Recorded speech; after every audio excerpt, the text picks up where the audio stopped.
MV. Nikesh Kumar റിപ്പോർട്ടറിൽ നിന്ന് രാജിവെച്ചു. അദ്ദേഹം ഇനി പൊതുപ്രവർത്തന രംഗത്ത് സജീവമാവുമെന്ന വാർത്തകളാണ് കേൾക്കുന്നത്. ഇന്ത്യ വിഷനിലൂടെയാണ് മലയാളികൾ പൊതുവെ എം.വി. നികേഷ് കുമാറിനെ അറിയുന്നത്. എം.വി. രാഘവൻ്റെ മകനാണ്, പ്രശസ്തനായ ഒരു മാധ്യമപ്രവർത്തകൻ കൂടിയാണ്. അദ്ദേഹത്തിൻ്റെ ഈ നീക്കം രാഷ്ട്രീയ കേരളത്തിൽ എന്തെങ്കിലും സംഭവവികാസങ്ങൾ ഉണ്ടാക്കുമോ എന്ന് കാത്തിരുന്ന് കാണേണ്ടി വരും. എം.വി. നികേഷ് കുമാർ പണ്ട് 2000 മുതൽ നമ്മൾ കാണുന്നതാണ്. ഇന്ത്യ വിഷനിൽ വളരെ സജീവമായി മാധ്യമപ്രവർത്തന രംഗത്തുണ്ടാവുകയും കേരളത്തിൻ്റെ ദൃശ്യ മാധ്യമ രംഗത്ത് മലയാളത്തിൽ വലിയ വിപ്ലവം സൃഷ്ടിച്ച ഒരു മാധ്യമപ്രവർത്തകനാണ്. ഒരു പുതിയ ദിശാബോധം അല്ലെങ്കിൽ പുതിയ രീതിയിലുള്ളൊരു മാധ്യമപ്രവർത്തനം മലയാളത്തിലേക്ക് അഗ്രസീവായൊരു മാധ്യമപ്രവർത്തനം കൊണ്ടുവന്ന ഒരാളാണ്. അതായത് 24 മണിക്കൂർ ഒരു വാർത്താ ചാനൽ മലയാളികൾ ഒരിക്കലും പ്രതീക്ഷിക്കുന്നത് പോലും ഉണ്ടായിരുന്നില്ല.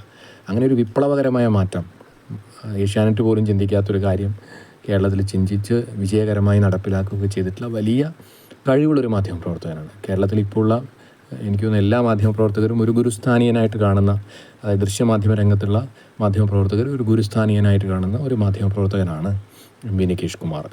സാക്ഷാൽ MVRൻ്റെ മകൻ കൂടിയാണ്. അപ്പോൾ നമുക്കറിയാം ഇദ്ദേഹം എവിടേക്കാണ് എനിക്ക് പോകുന്നുണ്ട്, എന്തെങ്കിലും ഓഫർ അദ്ദേഹത്തിന് ഉണ്ടോ എന്നുള്ളതാണ്. നിശ്ചയമായിട്ടും പറയാം, അദ്ദേഹം കണ്ണൂരിൻ്റെ ജില്ലാ കമ്മിറ്റിയിലുണ്ടാവും.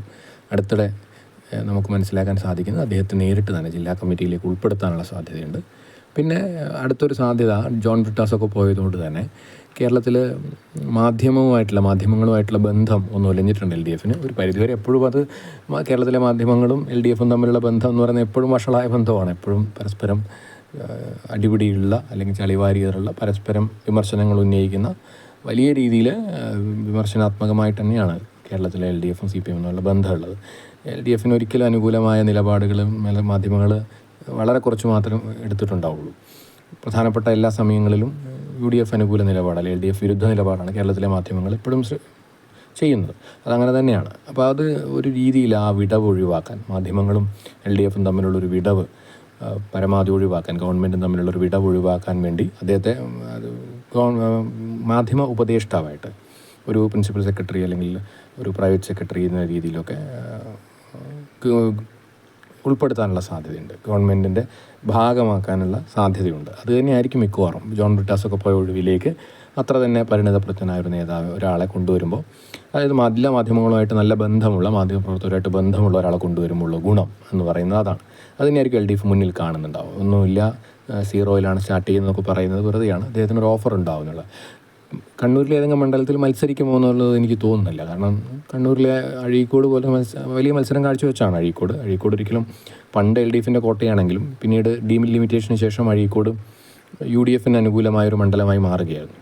പ്രത്യേകിച്ച് LDFൻ്റെ ശക്തി ദുർഗങ്ങളായ, LDFന് വോട്ട് കിട്ടുന്ന ചില പഞ്ചായത്തുകൾ അവർ നഷ്ടപ്പെടുകയും പകരം കൂട്ടിച്ചേർത്ത് UDFൻ്റെ പഞ്ചായത്തുകളാണ്. ഇപ്പോൾ 2008 ഡീലിമിറ്റേഷന് ശേഷം അഴീക്കോട് എന്ന് പറയുന്നത് ഒരു ശക്തമായ UDF മണ്ഡലമാണ്.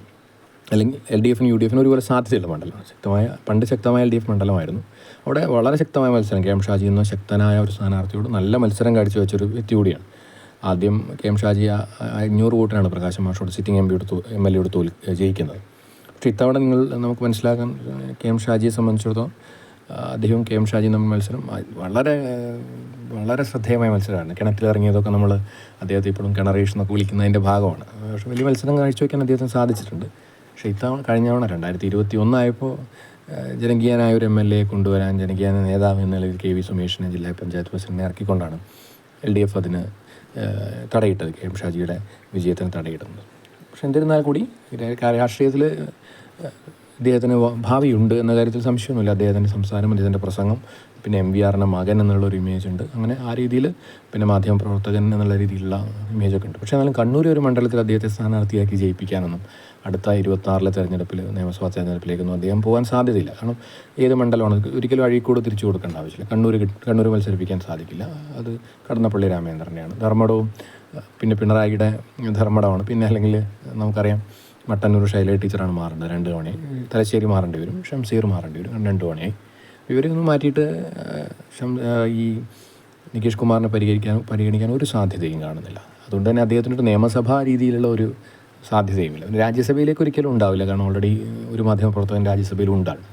അപ്പോൾ അദ്ദേഹത്തിനുള്ള ഓഫർ എന്ന് പറയുന്നത് ഒന്ന് പാർട്ടിയുടെ ഏതെങ്കിലും ഔദ്യോഗിക സ്ഥാനങ്ങളിലേക്ക് വരും. പക്ഷേ പെട്ടെന്ന് ജില്ലാ സെക്രട്ടറി ഒന്നും ആവാൻ പറ്റില്ലല്ലോ. പാർട്ടി ജില്ലാ കമ്മിറ്റി അംഗമാകുക മാക്സിമം അതേ പറ്റുള്ളൂ.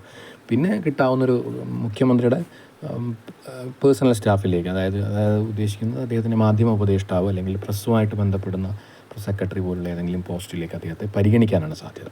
അതിൽ കൂടുതൽ ഒരു സാധ്യതയും രാഷ്ട്രീയത്തിൽ നമ്മൾ പ്രതീക്ഷിക്കേണ്ടതില്ല. പക്ഷേ എം വി നികേഷ് കുമാർ വരുന്നതോടുകൂടി കേരളത്തിൽ ഗവൺമെൻറ്റിൻ്റെ മാധ്യമങ്ങളുമായിട്ടുള്ള ബന്ധം ഊഷ്മളമാവാനുള്ള സാധ്യതയുണ്ട്. അതുതന്നെയായിരിക്കും LDF അദ്ദേഹത്തെ ഇങ്ങനെയൊരു നിയോഗത്തിലേക്ക് എത്തിക്കാൻ കാരണമായിട്ടുള്ള. അല്ലെങ്കിൽ അദ്ദേഹം വെറുതെ പൊതുപ്രവർത്തനം സീറോയിൽ തുടങ്ങാനൊന്നും സാധ്യതയില്ല.